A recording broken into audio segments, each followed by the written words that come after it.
Hi everyone, welcome back to Abhyasana channel. ఈరోజు మనకి central government Indian railways నుంచి భారీ ఉద్యోగాల నోటిఫికేషన్ రావడం జరిగింది.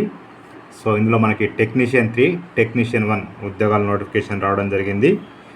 మరి వీటికి సంబంధించి క్వాలిఫికేషన్ అయితే ఐటీఐ, డిప్లొమా, డిగ్రీ ఉన్న వాళ్ళందరూ కూడా అప్లై చేసుకోవచ్చు. ఇవి సెంట్రల్ గవర్నమెంట్కి సంబంధించిన ఉద్యోగాలు కాబట్టి తెలంగాణ, ఆంధ్రప్రదేశ్ విద్యార్థులందరూ కూడా అప్లై చేసుకోవచ్చు. వీడియో కనుక పూర్తిగా చూసినట్లయితే వివరాలను తెలుసుకుందాం. నేను ఇచ్చే ఇన్ఫర్మేషన్ మీకు నచ్చితే తప్పకుండా అభ్యాసన ఛానల్ సబ్స్క్రైబ్ చేసుకోండి. మనం చూస్తున్నది official website railway recruitment board, ministry of railways, government of ఇండియాకి సంబంధించింది. చూడండి, మనం దీని కనుక స్క్రోల్ చేసినట్లయితే లేటెస్ట్ అప్డేట్స్ కింద March 9, 2024 అంటే నిన్న డేట్ నైట్ పెట్టారండి, నిన్న ఈవినింగ్ లేదు. So recruitment of technician grade 1 signal and various categories in technician grade 3 centralise employment notification number 02/2024. Application last date వచ్చేసి మనకు April 8 రోజు లాస్ట్ డేట్ ఉందండి. సో ఇది క్లిక్ చేస్తే నోటిఫికేషన్ చూద్దాం ఒకసారి. డైరెక్ట్ క్లిక్ చేయొచ్చండి. ఇది నోటిఫికేషన్ అండి, గవర్నమెంట్ ఆఫ్ ఇండియాకి సంబంధించి టెక్నీషియన్ ఉద్యోగాలకు సంబంధించండి. ఇక్కడ మీరు చూడండి ఒకసారి, లాస్ట్ డేట్ ఎప్పుడు దాకా ఉందండి, 8/4/2024. మళ్ళీ ఏమి ఇచ్చారు ఇక్కడ మనం మోడిఫికేషన్స్ ఉంటే మనకి April 9 నుంచి 18 వరకు టైం ఇచ్చారు. టెక్నీషియన్ గ్రేడ్ 1 సిగ్నల్ పోస్టులకు వచ్చేసి బేసిక్ 29,200 అంటే స్టార్టింగ్ శాలరీ దగ్గర ఒక మరి 60,000 వరకు రావస్తుంది. 60 + 65 దాకా వస్తుంది. 1,092 పోస్టులు ఉన్నాయి. B1 ఉండాలి మెడికల్ స్టాండర్డు. ఏజ్ వచ్చేసి 18 to 36 years పెట్టారు టెక్నీషియన్ 1కి. అదే టెక్నీషియన్ గ్రేడ్ 3 అయితే లెవెల్ 2 అంటారు. ఇది స్టార్టింగ్ శాలరీ మీకు ఒక దగ్గర 44 రావచ్చు అండి.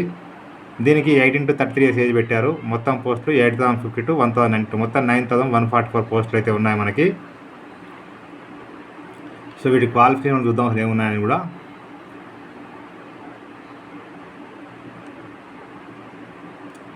ఇక్కడ మీరు చూడండి, మెడికల్ స్టాండర్డు, ఫిజికల్ రెస్పిరేషన్ మనకి ఇది PH వాళ్ళకి సంబంధించండి.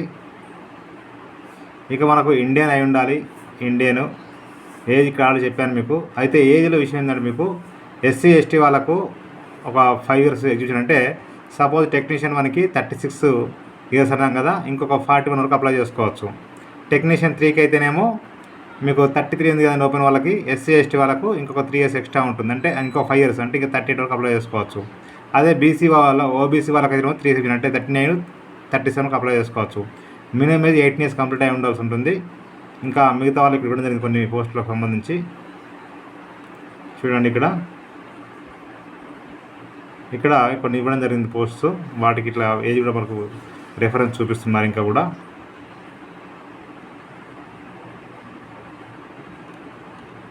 సో ఇంకా మనం చూసినట్టయితే చూడండి, ఇక్కడ మినిమం మనం ఎప్పుడు ఏజ్ జన్మించి ఉండాల్సి ఉంటుందంటే అన్రిజర్వ్డ్ వాళ్ళు 1988 టెక్నీషియన్ 1కి సంబంధించి, OBC వాళ్ళు 1985, SC ST 1983. అదేవిధంగా టెక్నీషియన్ గ్రేడ్ 1కి సంబంధించి 1991 OBC అంటే ఓపెన్ వాళ్ళు, అది OBC వాళ్ళకి 1988, SC STకి 1986 ఇవ్వడం జరిగిందండి. సో మంచి ఆపర్చునిటీ. ఇక వీటికి సంబంధించి మీకు ఎగ్జామినేషన్ ఫీజు చూసినట్లయితే ఇక్కడ చూడండి ఒకసారి, ఆల్ క్యాండిడేట్స్ అంటే SC ST కాకుండా మిగతా అందరూ 250 పే చేయాల్సి ఉంటుంది. అంటే OC వాళ్ళు, EWS వాళ్ళు, OBC వాళ్ళు అందరు కూడా 500 పే చేయాల్సి ఉంటుంది. ఎగ్జామ్ రాసిన తర్వాత మీకు 400 రూపీస్ మళ్ళీ రిఫండ్ వస్తుందండి మీ బ్యాంక్ అకౌంట్కి, లేదంటే మీరు ఇచ్చిన డీటెయిల్స్కి. ఇక మిగతా SC ST వాళ్ళు చూసినట్లయితే 250 రూపీస్ పే చేయాల్సి ఉంటుంది. వీళ్ళు ఎగ్జామ్ రాసిన తర్వాత 250 కూడా మొత్తం రిఫండ్ అవుతుందండి బ్యాంక్ అకౌంట్లో కానీ మీరు ఇచ్చిన అన్ని డీటెయిల్స్లో కానీ. ఇంకా మనం స్క్రోల్ చేసినట్లయితే మొత్తం కూడా డీటెయిల్స్ జరిగింది. ప్యాటర్న్ ఆఫ్ ఎగ్జామ్ అని చెప్పాం కదండి. సో మల్టిపుల్ చాయిస్ క్వశ్చన్ ఉంటాయి. అదేవిధంగా మీకు ఇక్కడ చూసినట్టయితే కంప్యూటర్ బేస్డ్ టెస్ట్ ఉంటుందండి. జనరల్ ఇంటెలిజెన్స్ అండ్ రీజనింగ్, ఓకేనా అండి. జనరల్ అవేర్నెస్, తర్వాత basics of computer games, mathematics, basics and engineering ఉంటాయి. చూడండి, ఇక్కడ ఇచ్చారు మీకు టెక్నీషియన్ గ్రేడ్ 1 సిగ్నల్కి general awareness 10 questions 10 marks, general 15 questions 15 marks, మొత్తానికి 100 questions ఉంటాయి, 100 marks అండి. మంచి ఆపర్చునిటీ. సేమ్ మీకు టెక్నీషియన్ గ్రేడ్ 3 కూడా mathematics, general intelligence, general science ఇక్కడ కూడా సేమ్ 100 questions ఉంటాయి, 100 marks ఉంటాయండి. సో దీనికి నెగిటివ్ మార్కింగ్ ఉంటుంది 1/4, కాబట్టి జాగ్రత్తగా మీరు ఆన్సర్ చేయాల్సి ఉంటుంది. అప్లై చేసుకుంటే ఖచ్చితంగా ఫోటోస్ నుంచి స్కాన్ చేసి అప్లోడ్ చేయాల్సి ఉంటుందండి. తర్వాత ఎస్సీ ఎస్టీ వాళ్ళు సర్టిఫికేట్ ఖచ్చితంగా స్కాన్ చేసి అప్లోడ్ చేయాల్సి ఉంటుంది.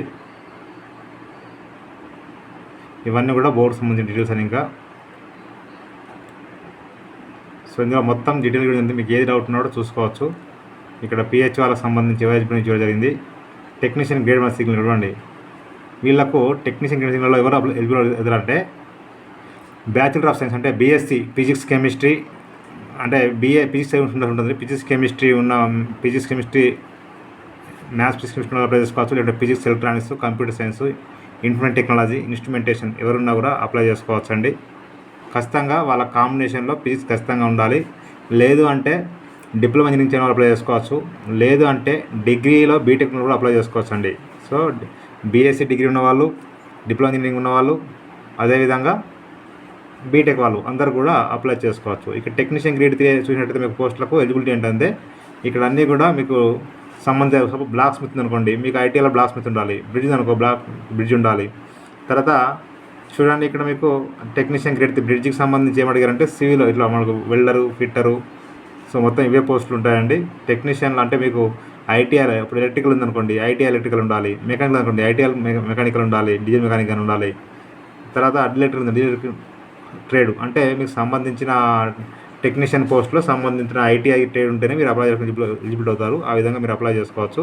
ఇక్కడ పోస్టులు ఇచ్చారు, మీరు ఇక్కడ చూసుకోవచ్చు. అహ్మదాబాదు, అజ్మీరు, తర్వాత ఇట్లా భోపాలు, భువనేశ్వరు అన్నీ కూడా ఆల్ఫబెటికల్ ఇచ్చారు. సో మనది చూడాలంటే లాస్ట్కి మనకు సికింద్రాబాద్ వస్తుంది. కానీ మనం లాస్ట్ కిందకి వెళ్ళిపోతే అంటే ఇప్పుడు ఈ పోస్టులు ఓన్లీ మీరు ఏమనుకుంటారంటే మన జూన్లో అప్లై చేసుకోవడం ఏం లేదండి. ఇది ఆల్ ఓవర్ ఇండియా పోస్టులు కాబట్టి మనము వేరే చోట కూడా అప్లై చేసుకోవచ్చు. సౌత్ వెస్టర్న్ రైల్వే కానీ, ఈస్ట్ కోస్ట్ రైల్వే కానీ, సదరన్ రైల్వే కానీ, సెంట్రల్ రైల్వే కానీ.